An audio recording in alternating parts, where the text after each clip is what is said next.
Welcome to the A Monday Moment with Dr. Mal podcast, where each week I, Dr. Mal, share life lessons and motivation to kickstart your Monday. Whether you're starting your day or winding down, join me or me and my future guest for a burst of positivity and a fresh perspective. Let's make Mondays meaningful together. Greetings and happy Monday, everyone. I'm your host, Dr. Mallory D. McCoy, and welcome to this week's episode of A Monday Moment with Dr. Mal. As always, may this broadcast bring you what you need in the present moment.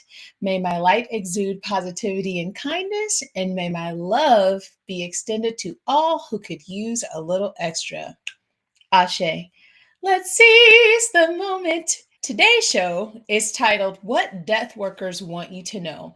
This is number 3 of 4 shows exploring different sides of death. And by now, you should know I love me a good definition, and I'm team #facts over feelings. So let's get into it. Death work, a term coined by Cole Empery, is a term that is used to describe people who work in death, dying, grief, loss, and bereavement in some way, even if that's not the primary component of the job. It's different than Thanatology, which if you listen to my episode, Let's Talk About Death, baby, then you heard that Thanatology is the study of death and its surrounding circumstances. Some jobs specific to death work include funeral directors, coroners, morticians, embalmers, undertakers, decedent transporters, funeral attendants, crematorium technicians, obituary writers, which now I'm pretty sure you could use ChatGPT to help you with that, cemetery caretakers, hospice nurses, and death doulas. Did you know that a forensic entomologist is also a death worker? This is a scientist that studies the insects on a corpse to determine answers about their death, which I was completely blown by that.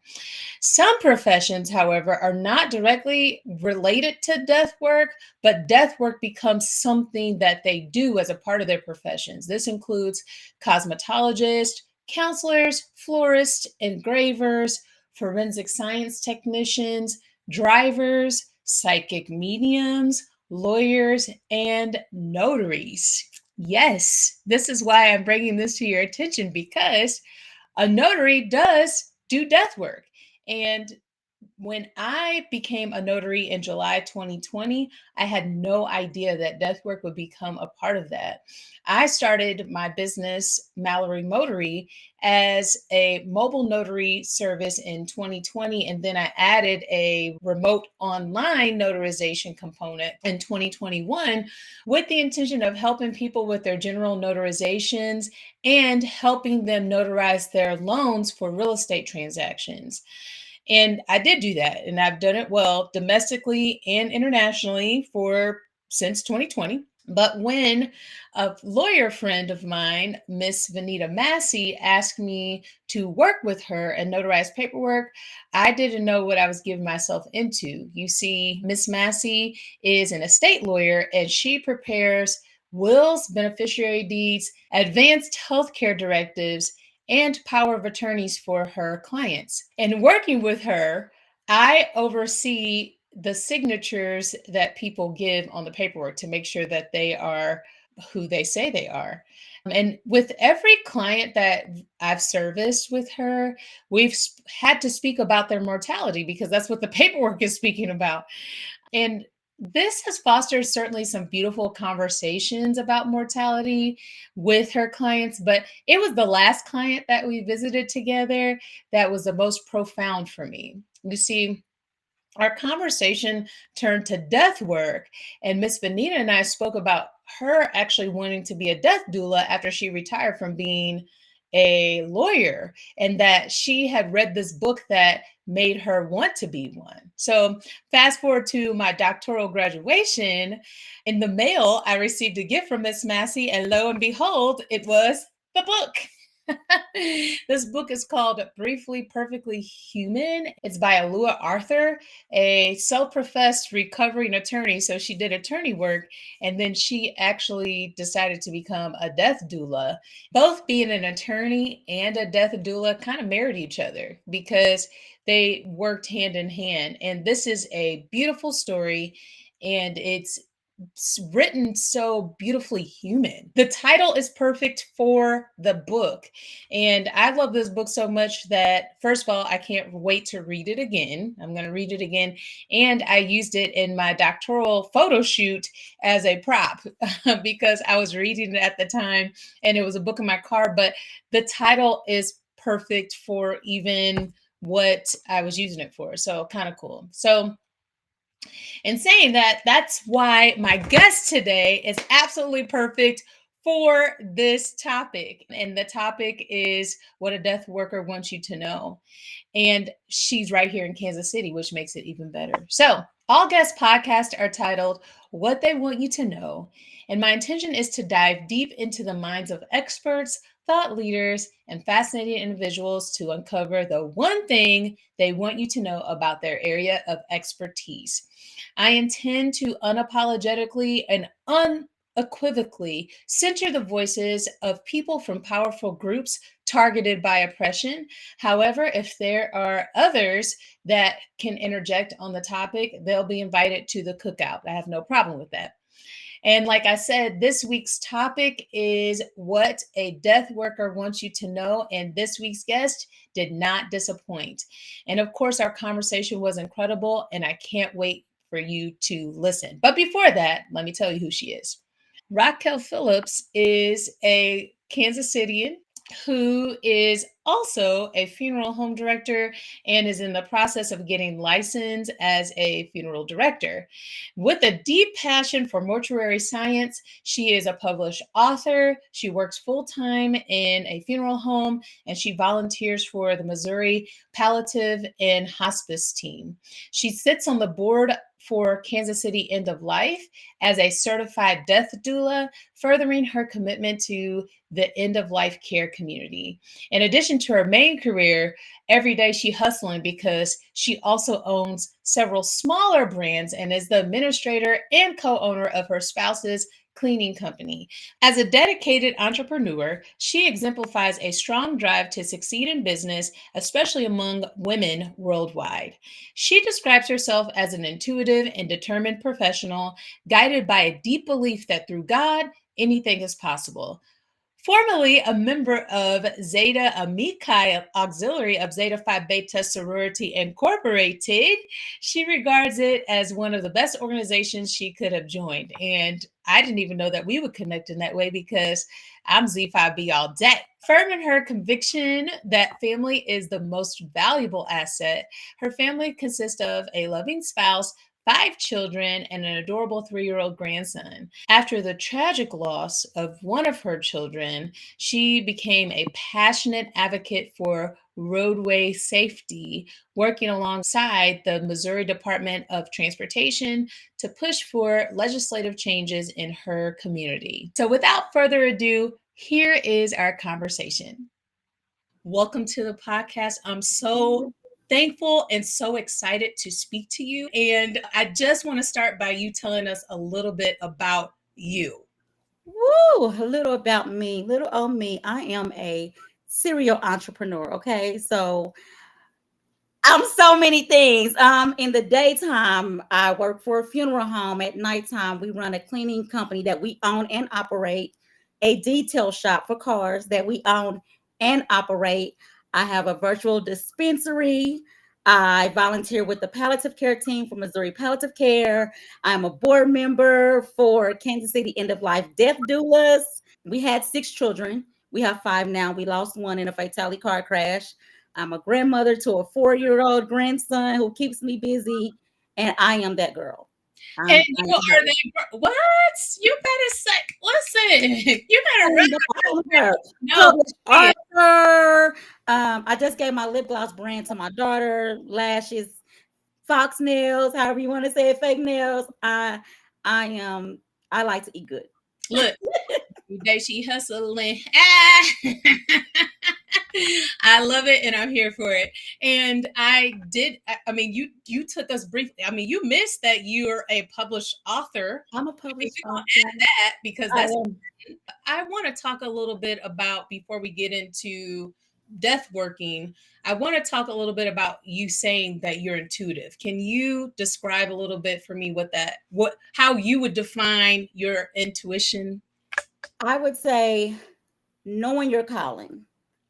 So for me, it's a calling. God gave it to me. I'm going to do it, Mm. not just getting up every day going to a job. So we have to learn to tap into our spirits and ourselves to make sure this is for you. And Mhm. so I'm into myself to know that this is what I want for life.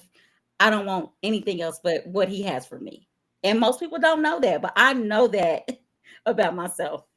And it's hard because you're like, I got to pay these bills, but are you happy doing that? Is I it love okay doing that? You know, for some people, yeah.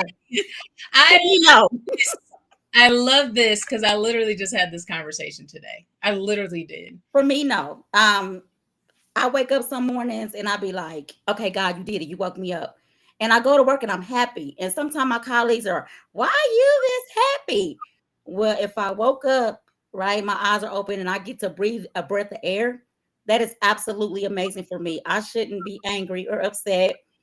Why? Because we woke up today. Somebody didn't get to do that. So I look at life like that as it's absolutely amazing. Some days, yes, don't get us wrong. We have bad days being in the industry. But for me, I look at life different.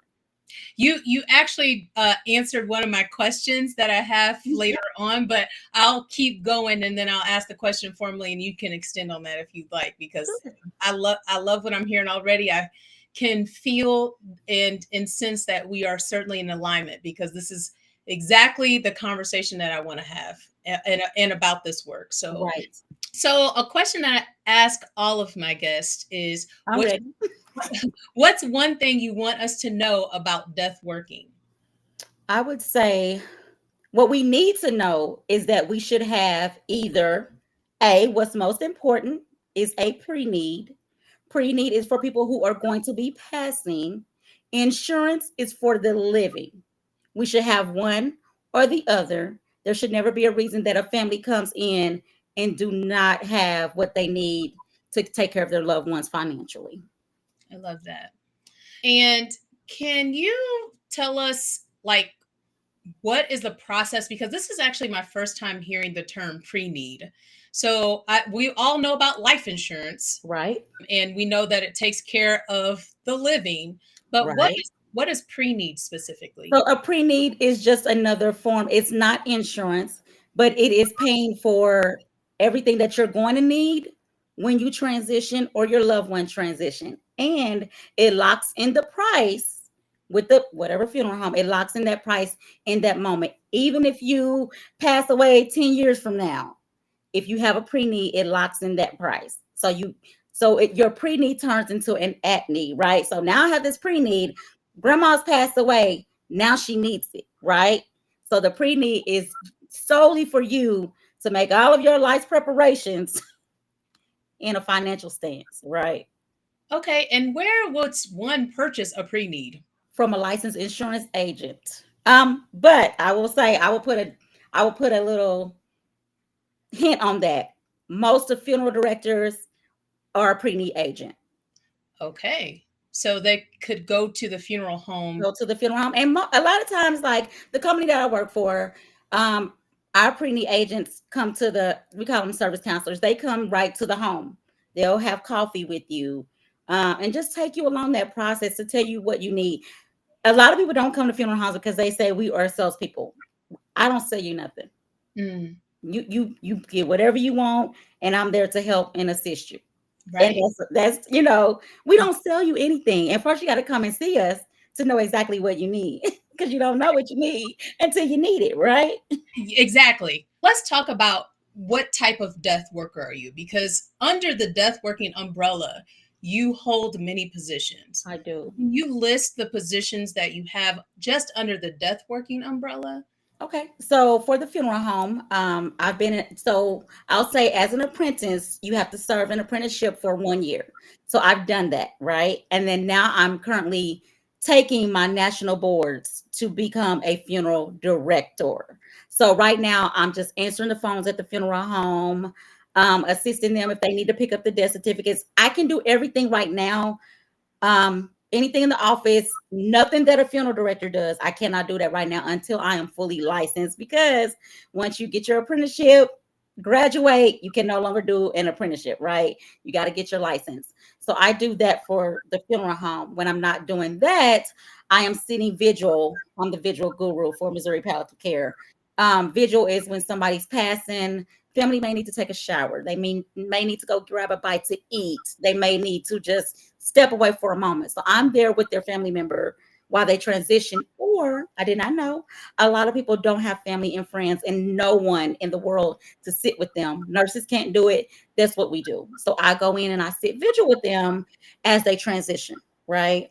So that's for Missouri Palliative Care, which is totally different from a death doula. As Okay, a death doula, pray tell. That's what yes, my next yes. question is So going to as be. a deaf doula, I can have my own patients. I set my own schedule, and I do everything from advanced directives to sitting with you in transition, all the way to holding your hand as we go to the funeral home. So a death doula is just like a birth doula, but we are there to nurture you in death. Wow. And so, like you said, these are your own personal clients. And Yes. so you really you sit how does one so let's say a family needs a death doula, or like you get somebody gets a hey, you got 3 months to live, and then they seek you out. If I sit down with you or they sit down with you and they say like do you have a list of things that you can provide for them? We do on the death. Okay, so a death doula can do anything for the patient that's not medically necessary. So people I went live the other night. So people have to know the difference between palliative care, hospice, and death doula. So we can do everything, paperwork, sit with you. We don't provide no medical necessities. Mm, Palliative care and hospice, that's where they come in.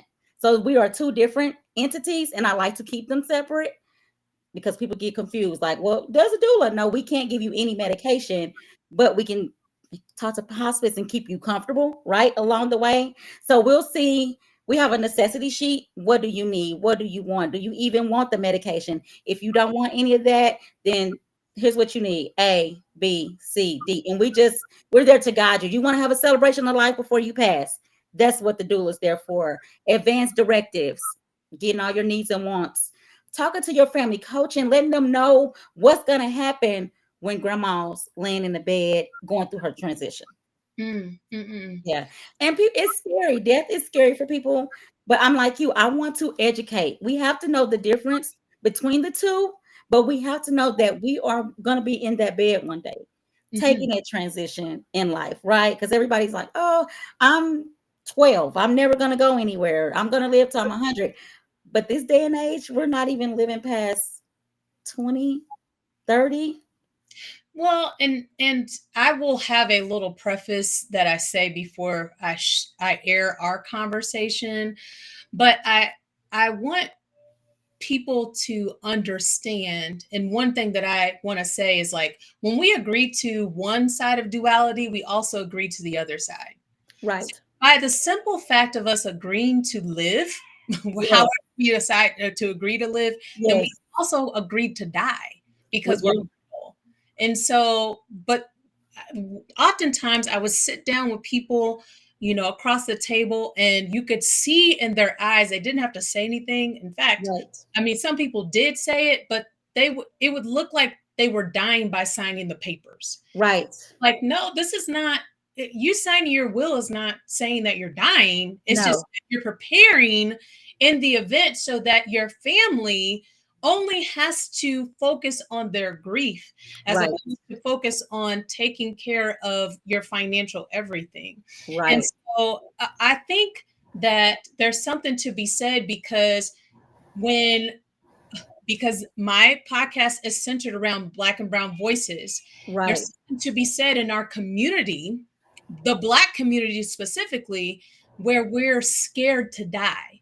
So I heard you say that death is scary, but I don't like to say scary because when you say scary, that also like when I'm scared, Right. it feels different. But it shouldn't be. It It shouldn't shouldn't be. be scary because it's happening to all of us. We're all transitioning from our body. Right. It's like the understand that you're not the body that has a soul, you're the soul that has a body. Right. And The you're going vessel. to The transition. vessel. And I did. I forgot a part. So I have my bachelor's in business management, but I am currently taking going to be a practitioner to teach hypnotherapy. Well, not to teach, to practice hypnotherapy and craniotherapy because I believe if we can reformat our minds, we can change our bodies. It's all in our minds. You know the way to my heart. I love both of those therapies, specifically hypnotherapy. I actually looked into getting hypnotherapy, but the therapist didn't do it. But I'm actually able to be easily hypnotized. I've Yeah. been hypnotized like in a kind of social situation, like at a comedy club before, and Right. I went straight into it. And so Yeah. I can actually be hypnotized pretty easy, and I actually would like to do it to explore past lives because that's what I'm kind of into. But There you go. There you have it. And it's like we have to reformat our minds, rethink. But a lot of times when we have events, our people don't come. Our black and browns, they don't come. And it's like look, you gotta come. You gotta come out. You've got to learn. We have to educate ourselves because if we don't, who is?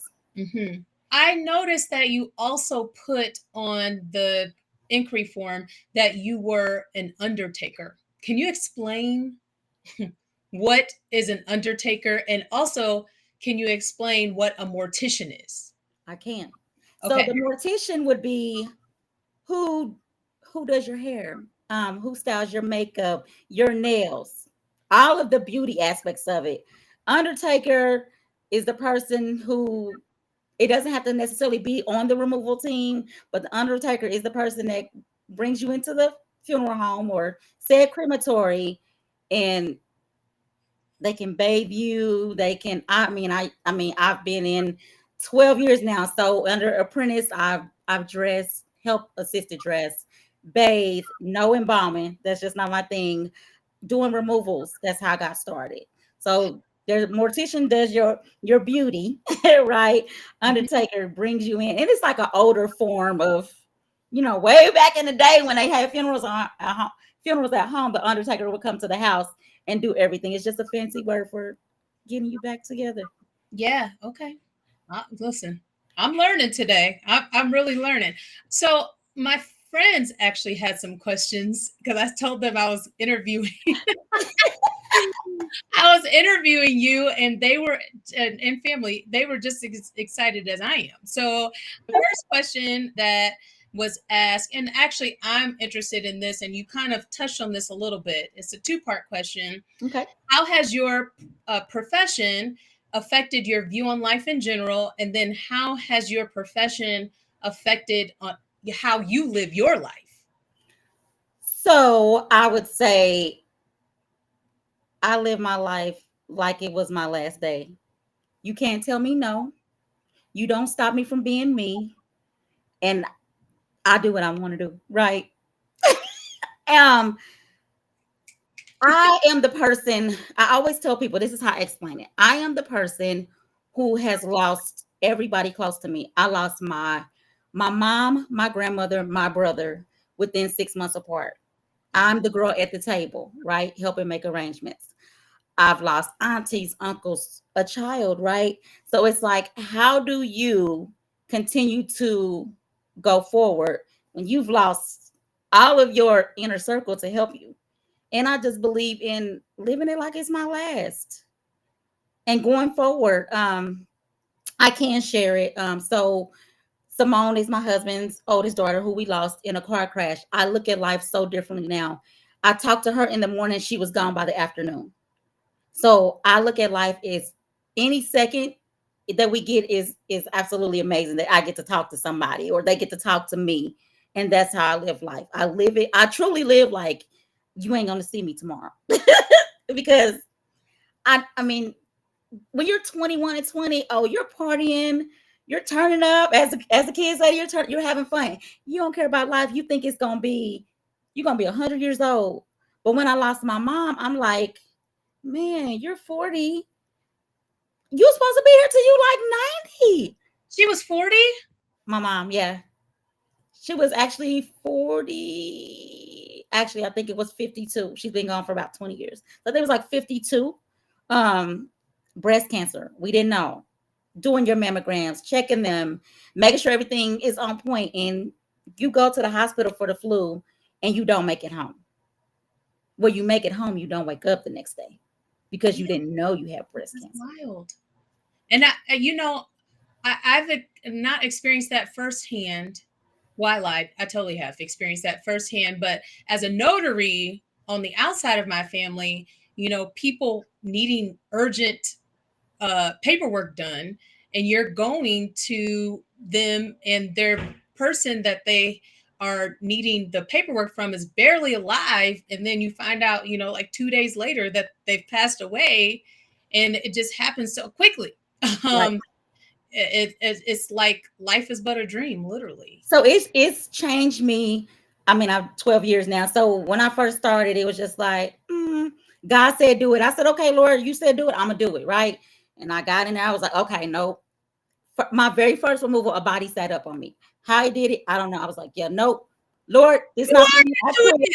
You are intuitive. That was going to be my other question. Have Oh you no, had someone show signs of life under your care as yes, a? Oh, yes, I've had that happen, right? And I'm like, yep, nope, not doing this. I'm scared. So I had a major surgery in the midst of doing the removal. So I'm like, man, I couldn't lift anymore, right? So I was like, okay, what do you want me to do now? I was blessed and amazing to find a funeral home.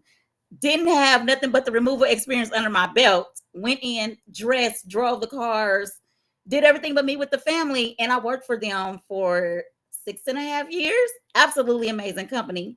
And I was like, I think I want to do this. I think I want to be a funeral director. So I looked at the blacks and the browns and I'm like, well, yeah, it's not a lot of us that do it. A lot of times they say, oh, funeral homes stink. It's scary. And I'm like, to who? The dead, if you say lay down, they're gonna be there. Move your arm, they're gonna do what you want them to do. We walking and talking, people don't do what we want them to do, but it is so I can't explain. It's so serene and peaceful, or even watching you just transition into your next dimension in life. It's not scary to us. I think it's just that you don't know what's gonna happen or how you're gonna go. It's the nervous part. So I love it. I don't want to do anything else. I want to do this. I mean, there's people in my company that's been there for 62 years. I look at it every day. 62 years of service, and I'm like, can I do that? Do I want it? But I absolutely do. I wake up every morning and be want to go to work. They're like, who want to go to a funeral home? I do. And I tell my boss, I'm like, I can eat, breathe, and sleep mortuary. He's like, well, you're going to need some family time and that. Yeah, I can do that too.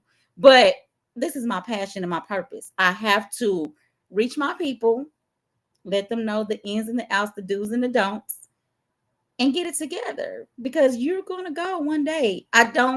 What I don't like is for people to come into the funeral home or call and they be like, hey, my grandmother's transitioning. How much is it going to cost me for a direct cremation? Right.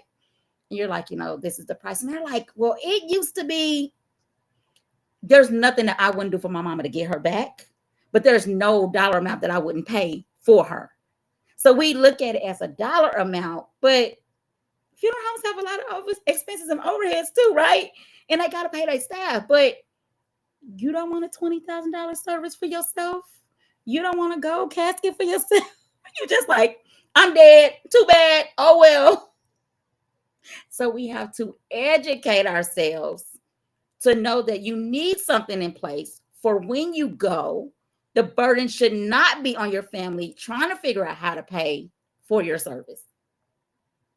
Yeah, that's incredible. And Racquel, really, you are really doing the source creators work because, like you said, living, we're all living and we're all going to pass away. And so, like, people being in like people that specialize in that are key because we need to be informed. So this leads me to my next question. How do you think, outside of just opening up the conversation, that we can create a healthier relationship with death in our culture? Do our research. It's not scary. It's something that needs to happen. You need to we need to have these tough conversations. So I'm just gonna sprinkle some little tea. I just joined. So Simone had the fatality car crash. I just joined MoDOT's coalition, right? To Wow, teach people. congratulations. I love to teach people how to drive safe. I'm tired of seeing the aggressive driving. As you know, we just had two major car accidents, one this morning, one yesterday, and our fatality crash rate is up, right? So education is key. And I love educating our people, all the people. It's just something that we need to do. It's important that we do that. But I say it's my passion, and that's why I do it. My newest, how do I say it? My newest invention is I don't want a piece of paper for an obituary. I need a life story because my dash is going to speak everything about me. The obituary is nice. I have a nice one, I'm sure, but I need a video because it's going to speak life. Why not? No, Why that's not? real. I often reflect on that. It's like, how do we reduce someone's whole entire lived experience to one side of a folded piece of paper? Like, What's how? new for me is, have you seen the prayer cards? So, African Americans, we like that fancy obituary, but for our Caucasian people, they use like little prayer cards. It's like a prayer on the back and a picture on the front. And I wasn't introduced to that. And I'm like, what is that? And they're like, oh, it's a prayer card. So So I'm learning. yes, yes. So what is it? So is it a prayer that the lived person who's transitioned comes up with? It's a prayer that comes from the family, or a verse, or a saying, but the pictures on the front and the prayers on the back. Like it's a little bitty, maybe not even a 5x7. And I'm like, wow, that's kind of smart because you'll keep that forever versus this 8-page booklet where you probably don't even know where it is. You know what? Let me tell you. I know, and my sister started her ancestry thing from obituaries that my grandma kept. That's Wow. how, our family lineage is through obituary. So I know also my mom keeps every obituary to every service that she goes to, no matter the size of the book, simply because of the information in it. That makes sense though, right? Yeah. And when my auntie died, I paid like 200 and some odd dollars to get she had an obituary on the side, and then she had the obituary that I made that had full color pictures. It was a whole book, Wow. and my mama was passing them out like, to select people at the funeral because these were, yeah, everybody else could get the basic obituary, but these are the elite ones. But it makes sense though. So why can't we, right, put money to the side or create it before we go? Which is what an advance directive is. What do you want? Do you want to be on life support?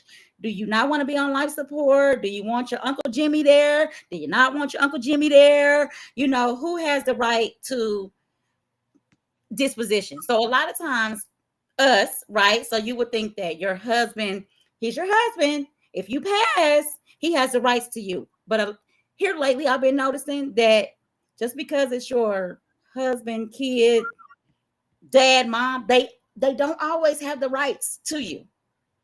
Wow. That, They don't. that's one thing that we need to know.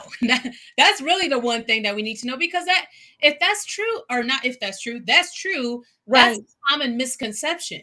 I mean, even myself, I'm like, okay, we do need to get a trust in place because we have things that Right.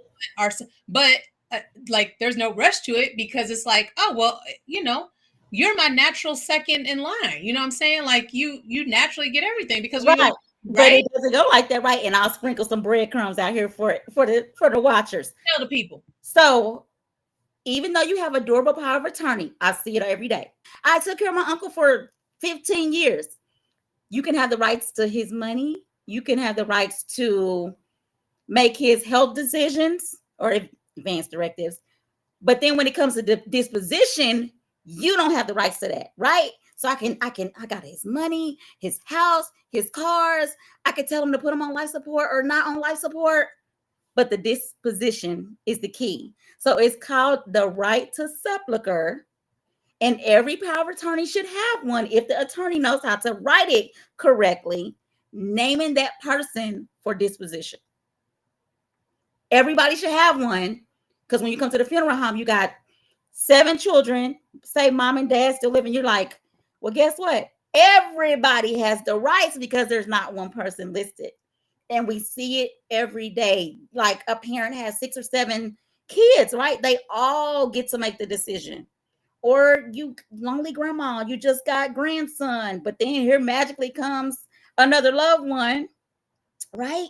So we should decide in life who's going to make the final disposition for us. And a lot of times we don't, but it makes it confusing when you come to the funeral home and now we got to play cat and mouse to figure out who the next of kin is. And me personally, experienced that, right? So my mom had 2 kids, right? Me and my brother. I get to the table. Who's his next of kin? Now, mind you, he had Missouri doesn't recognize common law, but we just going, for TV, we're just going to say common law wife. So she's there too. And she goes, well, I'm his common law wife. I'm his sister. Well, who's going to sign the bill? You want to sign it? Oh, you his sister. Okay, I'll sign the bill, right? I mean, I did flowers, casket, programs, all the good stuff, right? We got a funeral service the next day. I get there, and what casket was he in? Who picked that casket? Because I didn't pick that one. Oh, well, his girlfriend called. Excuse me? I'm his sister. I have the right to disposition. How can somebody call and make all arrangements? So guess what? Casket goes back. He comes out and everything gets rearranged. I mean, she just changed everything, right? And when she did that, it changed the dollar amount. No, we're going to have to go back to the other dollar amount. We're going to have to do that. But because she's like, I've been with him all these years, I get to make the decision. Can you just witness the shock on my face? If I had pearls to clutch, I would clutch them, because what in the world? Jesus.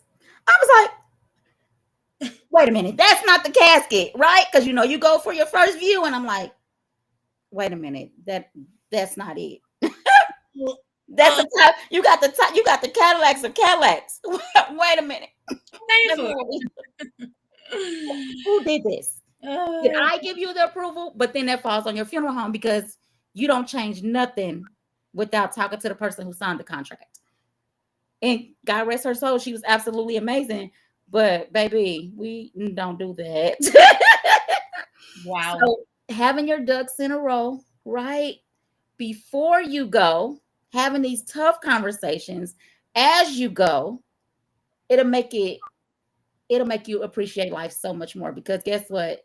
Now I'm 90 and I know what my service is going to look like, and my kids are not going to have to struggle and suffer and pay for me. I'm okay with that.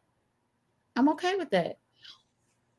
I'm just blown away. Look, I certainly am a lifelong learner, and I'll be the first to say I've learned. If I don't learn something new every day, I'm dead. So let me ask you a question. Okay, so hypothetically speaking, people, you go in the room, right? And your husband, not your husband, your pretend husband, right? Yes. He's not breathing, right? You're shaking him, you're calling him. What are you gonna do next? Call 911. Exactly. Guess what? So you always ask the question, what is something that you think people know that people don't know, right? Uh-huh. So don't call the funeral home. People do? Call 911. Oh, okay. Yes. Call 911 first, people call 911. People don't call the funeral home. Yes. Because people do. We need to get your loved one in our care within 24 hours. Don't wait till the next day like grandma's still in there. Oh no. People, call 911. Wow. Okay. See, education is key. But these are the things that we think people know that people don't know. Oh goodness. Do you wear undergarments? Yes. Even if you don't wear undergarments in life, when you come into our care, we're gonna need grandma to have some underwear on. Oh my. Okay, that's listen. That's a note for my family because. Yes. Well, as soon as we get done, I'm gonna run into the other room and say, Let me tell you, you need all of that. "Oh, Even I'm shoes shit." too. If you don't wear your shoes, we're gonna put them in the bottom. Well, you need your shoes. Because this is things that we don't know. They're like, you mean like a t-shirt? Well, daddy never wore a t-shirt. Yes. We like to dress you from head to toe as if you're leaving for the day. Oh, wow, wow, that's crazy. Okay, I'm just blown away by all the information that I'm getting. Okay, so I do have one more question. Okay. Actually, well, you answered the if you answer. See, that's why you are intuitive because Yes. you're doing everything I'm asking. I'm like, what? Because I have a prompt. I used to think, but now I know. And then you said death is scary. Yep. You think death That's is your scary, but it's a and beautiful. it's not. I need people just to be open. Hmm. Our people need to be open. We need to understand that there are guidelines and laws and things in place. And if you, for me, it's my passion, but if you get up and hit that 9 to 5 time clock, make sure you got some insurance for somebody. Don't here lately it's been really bad with the GoFundMe's, the balloons, the t-shirts. I'm not your girl because I work, I still gotta make my coin. And that's good that you want to tag me in that, but why not have something in place? Hmm. Insurance policies they're not that expensive.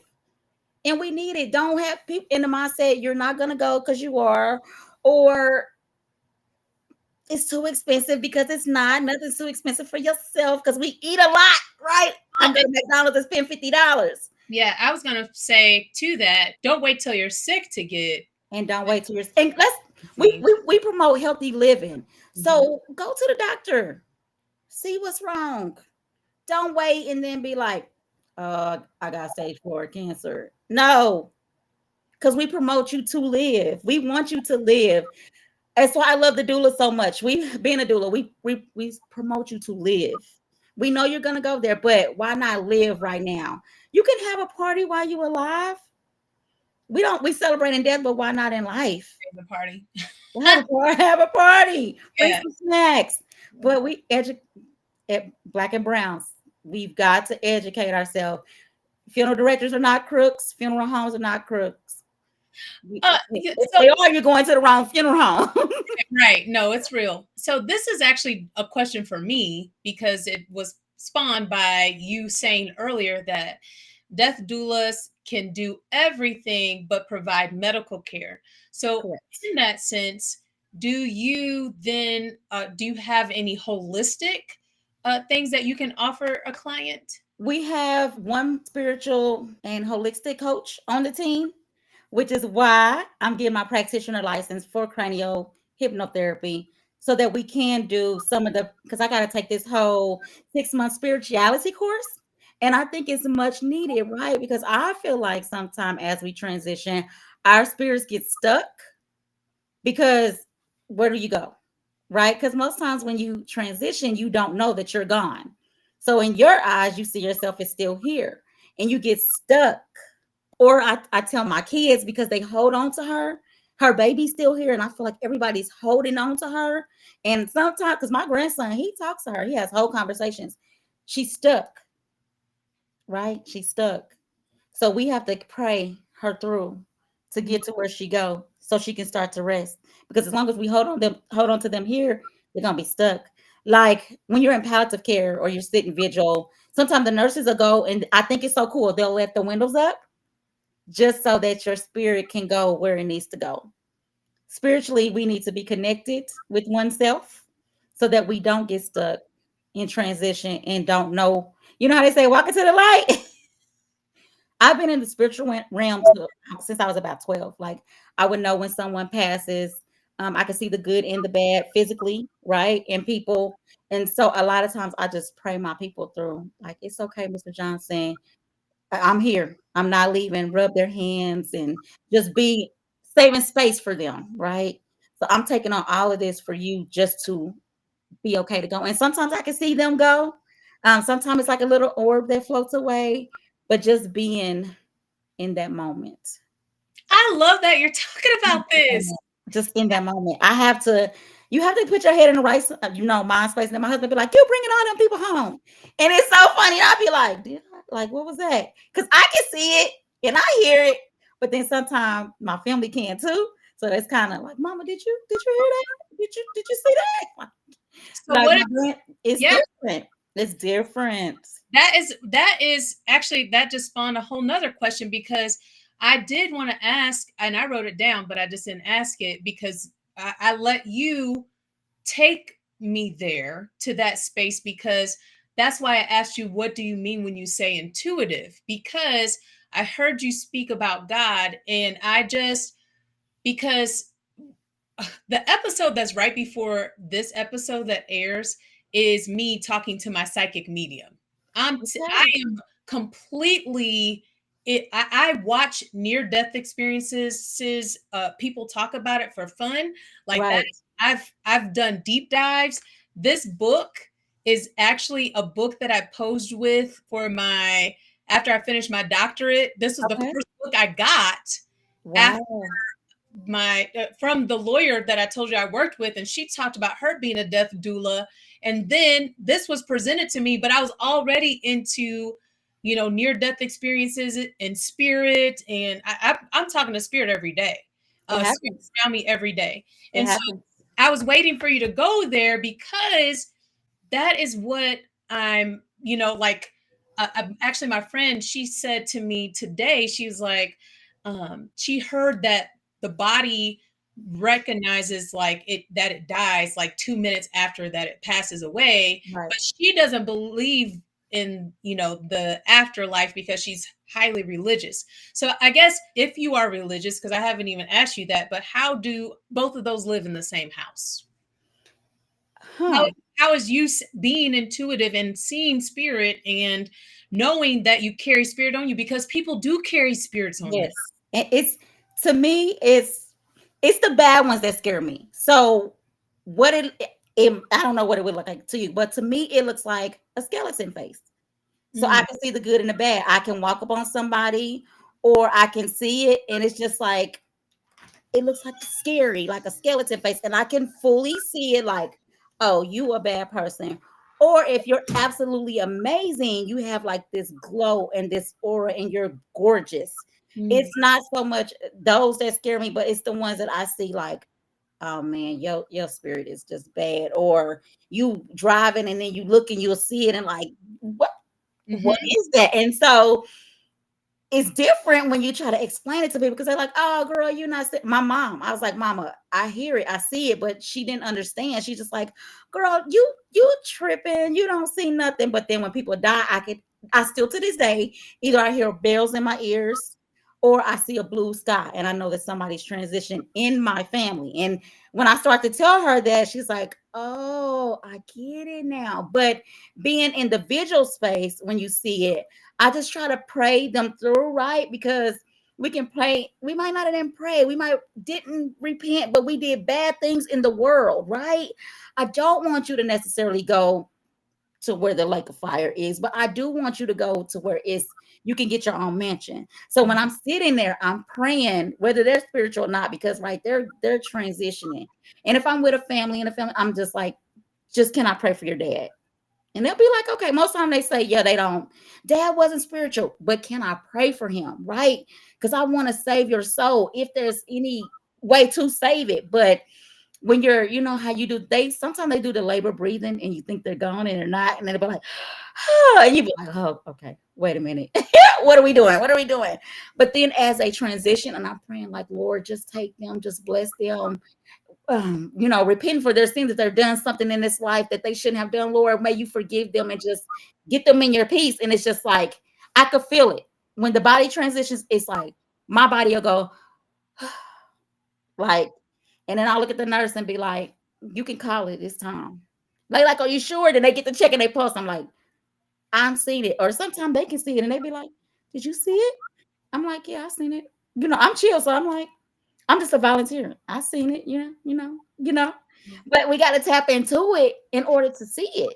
Well, and I think that you hit the nail on the head because I used to not be able to sense, and I'm not a seer, I'm a sensor. I sense. Mm. I rent my basement out, and we had a nurse or two traveling nurses, and I had a nurse who worked in the trauma unit in at Truman Hmm. University. And when she came home, I felt her. When she left, Wow. I felt the ease. When she came in, the first week she lived with us in our basement, our water heater went out. I had to replace two water heaters with her down there. Our furnace, we had to replace our furnace, and we had to dig up our sewer line because our sewer backed up into our house. All of this happened while she was here. Within the first week, she didn't have a self-care routine. Her self-care routine was Xanax. She couldn't even go to sleep. She had to take Xanax She had every. all those spirits on her, She had all the spirits on her, and and she she was bringing them right on in, like the movie that just came out. I'm not gonna see it. I don't want to see it. I'm not bringing any of that negative energy in me. you see. That stuff is real. That's what people fail to realize. It is real. I've seen it. I've sat vigil, and the man looked up at me and he said some words and he lay back down as Mhm. he was transitioning. Who was praying and rebuking his spirit was me, because I have to protect my peace at all times. Whether you come home with me or not, you're gonna be leaving. But what are we putting in our minds? And that's another part of why people think that life and death to me is nothing scary. I teach everybody, get out to know your funeral homes. You can just pop into a funeral home. Hey, can I see your price list? Hey, can I talk to your staff? We've got to get out here into our funeral homes, not just choosing a funeral home because of their name or their popularity, because 9 times out of 10 that funeral home is going to take your name, your number, your money, and ain't going to send you a postcard, right? But a good funeral home will bring you in, nurture you, give you the compassion helpline, which is what we have for 12 months, right? To get you through the hard times. We never stop holding your hand, right? So when we get the loved one and they come into our care for where I work, that loved one never leaves our care, whether it's a cremation, a burial, or what have you. Our team is so tight that we have everything that you need under one umbrella. You never leave. I will bring grandma to you if that's what you want me to do, right? So you never leave outside of our care. If it's 2 o'clock in the morning and you need to talk, call somebody because we're there. Most funeral homes don't nurture you like that, but our staff, we do. And And it is absolutely, you got to get out in the community to know who you're working with. Know your pastors.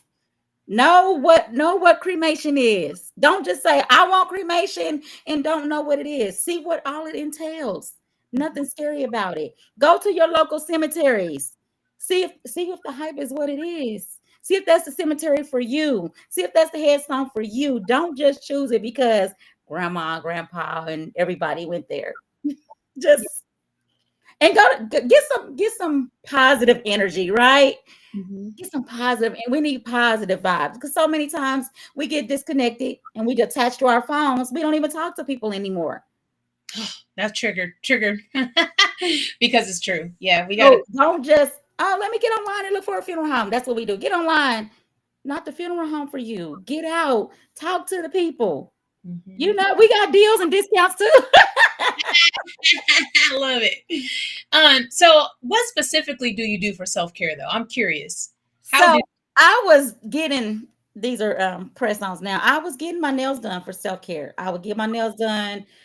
So I realized that that's not healthy for me because they're filing all the way my nail, but I'm not relaxing. I'm not having that woo side moment because it's a lot going on and colors and vibes. And so now I just either get in I put myself in adult timeout. I'm teaching everybody that. So I'll get in okay. the bathroom, run me a bath, give me a good book, and that's my self-care. Do not text me, do not talk to me, do not hit me up because guess what? Right now I'm in adult timeout. You are the second person I've talked to this week that said that they started giving themselves baths as self-care Yes. because they couldn't remember the last time they actually took a bath. And I was like, I don't even know when the last time I've got a massage, took a vacation, a real vacation, and mm-hmm, didn't have to not work mm-hmm, because we got so many brands, right? So we are the team, we yeah, are the employees and employer. And I haven't, but I'll hop in the tub. I'll even sit in the car and play some old school I love it. for self care. But I What? need to go get a massage. Yeah, yeah. But also I started talking to my masseuses because I asked them how they do their self care because that's a transfer of energy. Right. People are moving, putting their hands on you after putting their hands on someone else. That spirit transfer we talk about, like, yeah, So how do you not transfer the spirit? yeah. I even, because people were laughing at me, but recently when I was trying to find a new loctician, I specifically asked for somebody that had a clean space, didn't smoke, didn't drink, had a clean diet. And I sat down and I interviewed them and I talked to them about their spirituality and their self care before Wow. they touch my hair, because my hair, and we don't even think about that. But me being into spirit as much as I am has made me think about that, because I no longer shake hands, right? And I no longer let you hug me. I'm a true hugger, but you have to ask to enter my space, right? And if I look at you and I see something that ain't right, I'm gonna have to push you back because I can see it, But normally because we shake hands, right? You just shake hands because that's what you're supposed to do. But it's like, oh man, that transfer of energy. I use sage, right? I I use say, sage, yeah, oh, anointed oil, right? Because sometimes our kids, we don't know why, but that energy, and when it's off and you can see it and you can feel it, and you have to like shift the energy and change the pace. Yeah, I sage everywhere. Here here, you go. here Here you we go. go. At work, I got some at work. They be like, "What are you doing? Cleaning out my space?" Like we see so much death. Why can't we just speak life? Mm-hmm. Why are you upset? It's 8 o'clock in the morning, right? Why are you that upset at nothing? Because you at work? Mm-hmm. I don't like why. And I'm so full of energy, and it's just like I don't understand. Okay, my one last question. For someone considering becoming a death worker, what advice would you give them? Make sure it is your true calling. And how do they know that? Pray tell. Hmm. Tap into your inner beings. Go see if you can. Well, hospice will let you volunteer. Go see if there's something you want to do. I'm a job seeker sometimes. This is a career now, right? But when I was seeking jobs, they would do a nesting where you would go and you would sit with the person at the job. For instance, I worked at a women's clinic, right? So before I started, I could go in and nest with the girls to see if that was something I even wanted to do. Because we think we want to do it until you do it. And Mm-hmm. trust me, in this industry, you're gonna see some stuff. But can you handle the stuff that you see when it happens? Mm-hmm. I've had one quick story. So we had a young lady that started the funeral home. She told the owner she had been in the industry. She knew what she wanted to do. This is her passion, right? True story, right? So we're wheeling the gentleman into the chapel. She's at the foot end. I'm at the head end. She looks at him. She said, he's dead, Racquel. Oh God, he's dead. I said, you can't stop now. I'm gonna need you to push this casket. She said, no, I can't. She's jammed behind him. And I'm at the other end. I said, no, you've got to push. I'm gonna pray you through it. Close your eyes. I had to pray her through it, right? Because we like the job, we like the glitz, glamour, and we like the clothes. But until you actually have to push somebody or be in there with them handing out programs, you've got to make sure it's your passion. You That's like a cook. I don't really like to cook, so yeah, that's not my jam. Or bake, right? I love my people because they are quiet, right? So being in a nursing facility all day or a hospital or a school, my best friend is a school counselor. That ain't for me because I can't do that all day. So Mm-hmm. go and seek and make sure it is for you. A lot of times in mortuary school, because I only had to go to school for a little while before my surgery. So I finished out at an actual funeral home. They teach you the book part, but they don't show you the reality of Mm. being in the field. You get all this book knowledge, but you don't know that you're going into the work field and this is what it looks like. Cut and dry. From we're there from the time we pick you up to the time we put you in the ground. And so you see everything within that process. Wow. And it looks different in a book. And this is not no TV stuff. Everything doesn't smell like roses. Mm-hmm. Literally. Literally. So you have to make sure it's your passion and your purpose, and don't do it just because your grandfather opened up a funeral home in the 1800s. Mm. Don't just do it because they pay us good. Because actually, to be honest with you, right now pay is good, but I would do it for free if I had to. Mm. So it's not about the money. Don't jump into the industry because it's all about the money. Because on the doula side, right? They might have insurance, they might not. They might can only pay you a little bit. So we're here to serve. Well, I'm here to serve. So if Yes, you let's talk about you, because I'm we here to serve. yeah, So if we if I woke up today and got a client and they like, Racquel, my mom needs you. Okay, so let's look at the numbers. And you like, I can't. As bad as I want to, I cannot, but I need you. I got you. mm, Now that ain't for everybody. But if you need me, times are hard. yeah, they I are. got you. But we gotta dig deep to make sure it's something we really want to do, and don't look at all the fancy funeral homes and funeral cars and thinking that's what you want to do, or fancy clothes, because ain't nothing pretty about that. Right. You know what? I could continue to talk to you. I really could. I can ask a million more questions because I do have them, but I have to wrap up the show because Right. people only got this much of a listening span. This So time we need to start doing this much time. right, but this is the type of information. I mean, this was absolutely perfect because this is the type of information not only that people need and I need, but also these are conversations we need to have and we need Yeah. to talk about. And there's We some need more girls that look like, no disrespect, but we need more girls that look like me. yeah, Yes. absolutely. I am her. When you got on the website, they was like, Racquel, somebody reached out to you because I am her. Yeah. So And take well, the end of life. I was very specific. I'm like, I just need her. And one of the things that I preface my shows with is that I'm centering Black and brown voices, but if there's someone that can add their part to it, I'm more than welcome to have them on the show. But I just know that there's so many talented brothers and sisters that can Right. interject, and we don't need that. So We need to have tough conversations, right? Tap yeah, into our spirituality and love on each other. yeah, I love it. Where can we find you?